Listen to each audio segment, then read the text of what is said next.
All right. Good afternoon, everyone. My name is Justin Delmar. Um, this is my final year project about 3D body scanning using a robot arm. My academic advisor is Dr. Lasita, and my industry advisor is Dr. Paul from Aussie Ergonomics. Firstly, Aussie Ergonomics is a high-tech startup located in Mackay, which provides rehabilitation engineering services to people with disabilities. Some background information about robots in the medical field is that they help make procedures for both personnel and patients safer. There are multiple robots which does different tasks, but I will be focusing mainly on the robot arm. One field in the medical industry which has potential to use robot arms is rehabilitation engineering. Rehabilitation engineering services people with various motor disabilities and are examined by being digitized using a 3D scanner. Operators are also restrained to unpleasant positions during the scanning process, which will harm operators in the long run. So the aim of this project is to prevent that problem.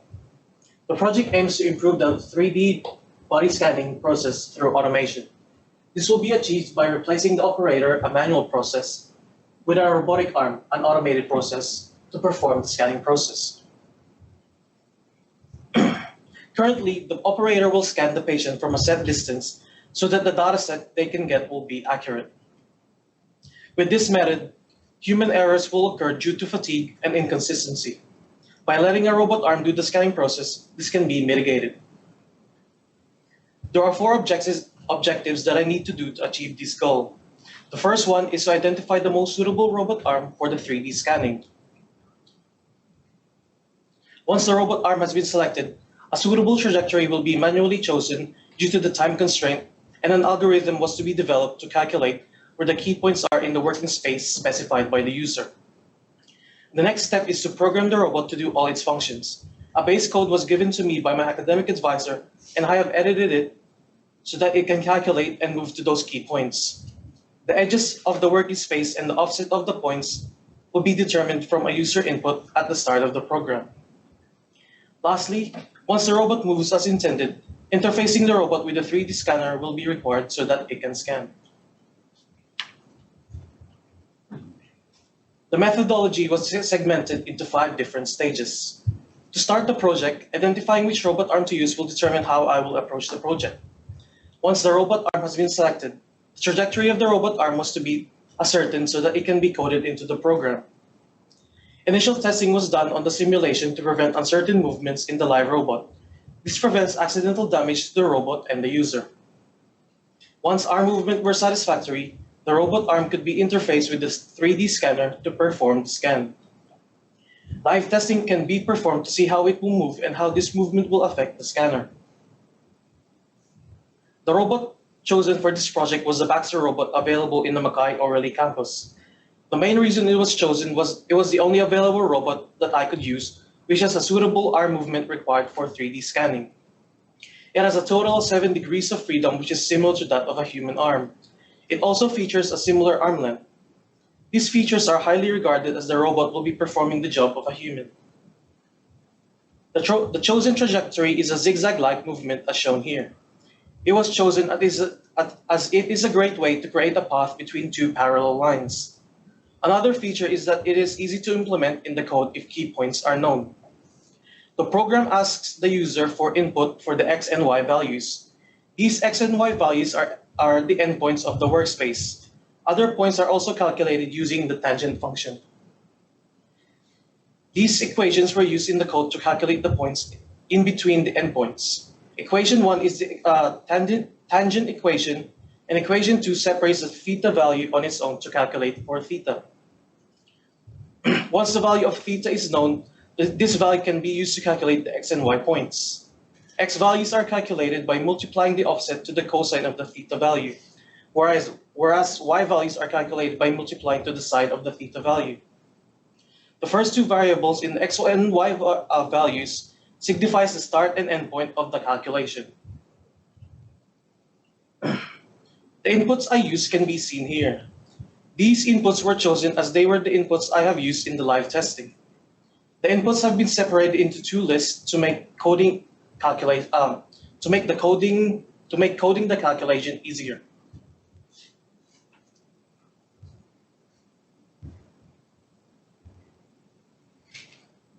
It was also shown that when the inputs for the first list was completed, the key points for the robot to go to were printed to be seen.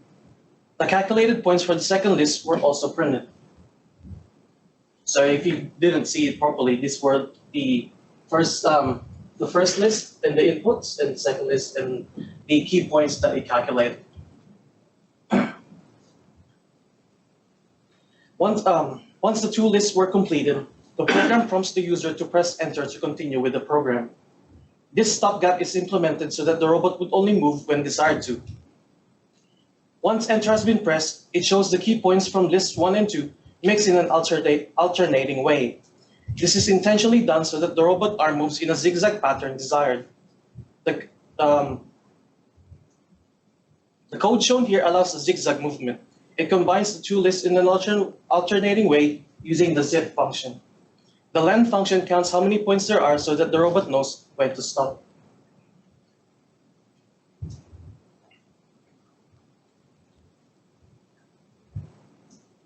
The simulation was performed using Gazebo. The right arm was disabled because only one arm was required.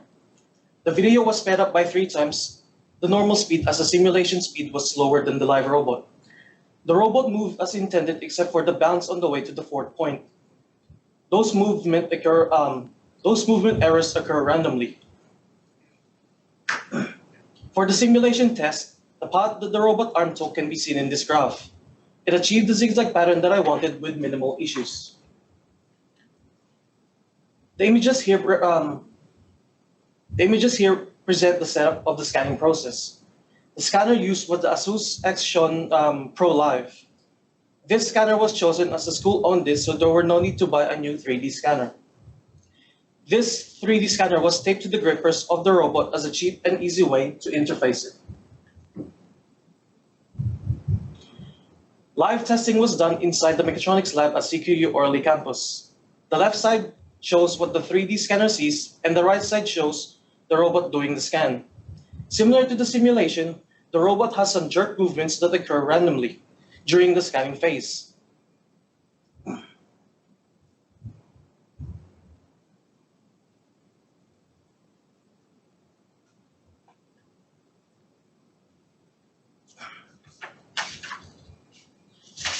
This clip shows the result from the scan.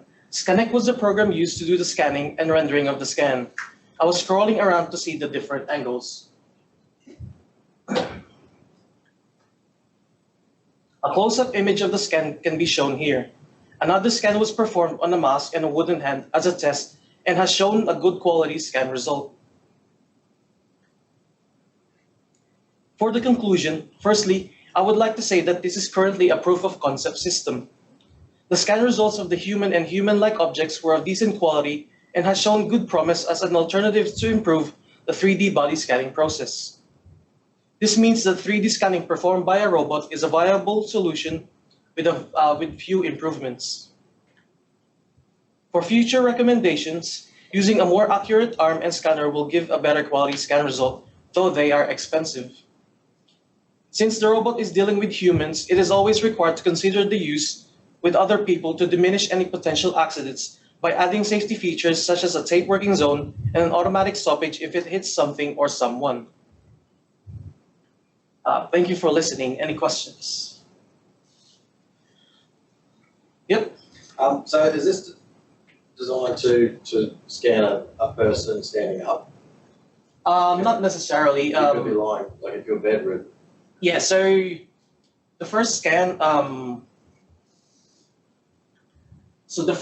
with this one, so that's the robot arm facing this way, whereas this one is facing downwards. Okay. So the code can be changed a bit with a few changes for the code to differentiate if it's this angle, or a different angle. And I assume if you wanted to scan around a whole person, you'd have to turn that person, you'd have to have the robot able to do a 360-degree rotation. Yep. Is that did you think about like how do you get to the backside of it, or is that not important? You only focused on one part of the body, or? Initially, that was my project, but due to the time constraint that I received, like a feedback, it was too big of a project to deal with the whole human. But yeah, it could be on some videos that I saw to scan like a human. It was just a rotating seat to scan the 3D, but that won't be usually available for like rehabilitation services where they have motor disabilities, so to prevent that movement. Mm-hmm. So yeah, changing the code a bit can implement the 3D aspect of it, so that it can do the 360 scanning process. Yeah. Yep. Thank you very much, Justin. You've done very well, so congratulations. Just probably came a bit too short was your safety measures that you have to take in order to protect the person from the robotic arm. So if you want to talk about this a bit, how you envisage this in the future? Yeah, so yeah, currently, yeah, this is like just a proof of concept system. So, but yeah, safety feature that can be added is like, firstly, the tape workspace and some.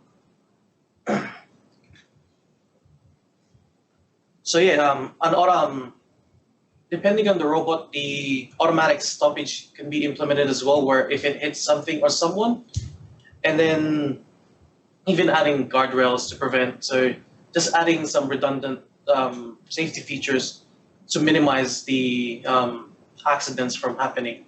But yeah, I didn't dwell in it too much because it was I was too focused on just mainly doing the scanning process first before I could consider like actual testing. Because yeah, this is just currently a proof of concept. Yep. Got a question. If I'm 6 foot tall, do you have to input parameters for me? And then the next person who comes in is a 4 foot tall kid. Do you have to reprogram it and change all the parameters, or will it be smart enough to go, right, I'm going to scan and trim this small person? I think the scan is only for individual. Try to find it. Yeah, so user input. So I could, like, once I know the parameters on the space that is it into, I can say, yeah, 6 foot. Like, let's say like 1, like for x1 will be the 1, and then so like let's say 0, 1, and so on. So yeah, for your scan, that would be the same thing. But once the scan is complete, that's it. But if you want another smaller, like a smaller one, like me, you could like put a different user input. So it is like you can use it on different people. It's just depending on the user input on how you're going to be presenting it, because that's going to be like as big as you can, or as well, not as small as you can, but because there are limits. Yeah. Yeah. Well done, mate. Hard to speak in front of a group of people, aren't you, as well? With relation to the robot arm and the human factor, how do you change your coding? Because I'm not coding the way. If your subject moves, let's say you got a little kid and moves the foot to the right, what does the robot do then from a programming point of view? Sorry, Or what does it not matter? Because I assume it needs a reference point to stay still. Yes, that is one of the main problems with 3D scanning, where the person being scanned needs to be still. But yeah, Being father of 3 kids, that's not always possible. yeah, but so So actually the scanner that we use is a more complex scanner that automatically compensates for any motion, so it's not an issue at all. So yeah, I was about to suggest with the more advanced 3D scanner, that might help, because I'm only using 200, 300 scanner, and like the best of the best can go upwards of like 20,000 US. So yeah. I reckon sensor is big help on your project. Sensor on everything, so it won't go exceed on this one. It won't hit anyone. So sensor. Mm-hmm, yeah. So that could be one of the safety features, like using the sensors. Yep. what I was wondering is what's the advantage of having a robot over, like, I'm pretty sure there's obviously already rooms where they have multiple scanners that can cover one person all at once. What's the advantage of having a robot do it? Is it having them be able to come to you instead of having to go to you? So for what Aussie Ergonomics is doing, they prefer using a handheld 3D scanner because they prioritize on certain limbs or body parts. There are other 3D scanners that scan the whole thing, like much bigger one, but which is a bit more expensive as well. But a 3D scanner is very, a handheld one is more accurate than what others are. So what you're asking is what's the benefits of using a robot arm? So yeah, a robot arm would be, so yeah, like operators are restrained to unpleasant positions during the scanning process. So imagine that's being you, like carrying like a 1-2 kilogram scanner, going all the way, and to be precise, where you need to be like a certain distance to provide an accurate data set. That, yeah, pretty much that's a robot like can be coded into like it can be stay on by adding sensors like by adding a sensor, you can keep the distance between the person being scanned and the scanner like set, like for example like 20 centimeters or something like that. So it does have a lot. Maybe a small correction here, just to get this right. So there are full body scanners. And people walk into the scanner and it takes 3 to 4 seconds, you get your full body scan. It's pretty simple. For a disabled person, that's impossible because a disabled person can't walk into the full body scanner. So we're lifting the disabled person out of their wheelchair in a hoist, and the person is scanned in a suspended posture. It's a suspended seated posture. That's the complexity. Full body scanning is simple, everybody can do that. Suspended scanning is a bit more complex. So that's what the project is about. Yep. Does it still require an operator to, like, is it one person, two person to actually operate it? Like, I would say, I guess, one person just to, once the person sets the inputs, the robot will automatically calculate the key points. So yeah, so once the robot knows which the X1, Y1, X3 and stuff like that, so these are the endpoints, and the code will automatically scan what these points are, so that they can go like that way. So you pretty much just need one person to input the starting and end locations, and I think that's pretty much it. I guess for Gunther here, they would require more people to assist the patient. Like here. What makes the zigzag pattern the most optimum one? Is there others that you could have used?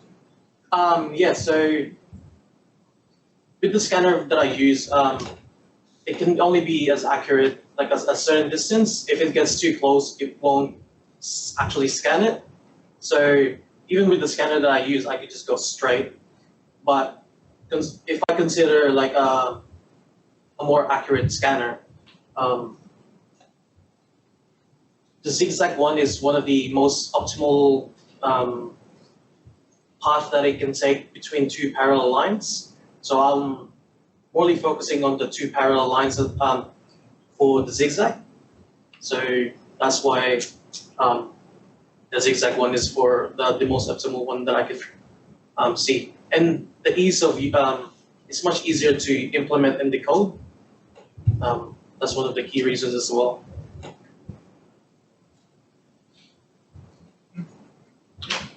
Yep, thank you so much.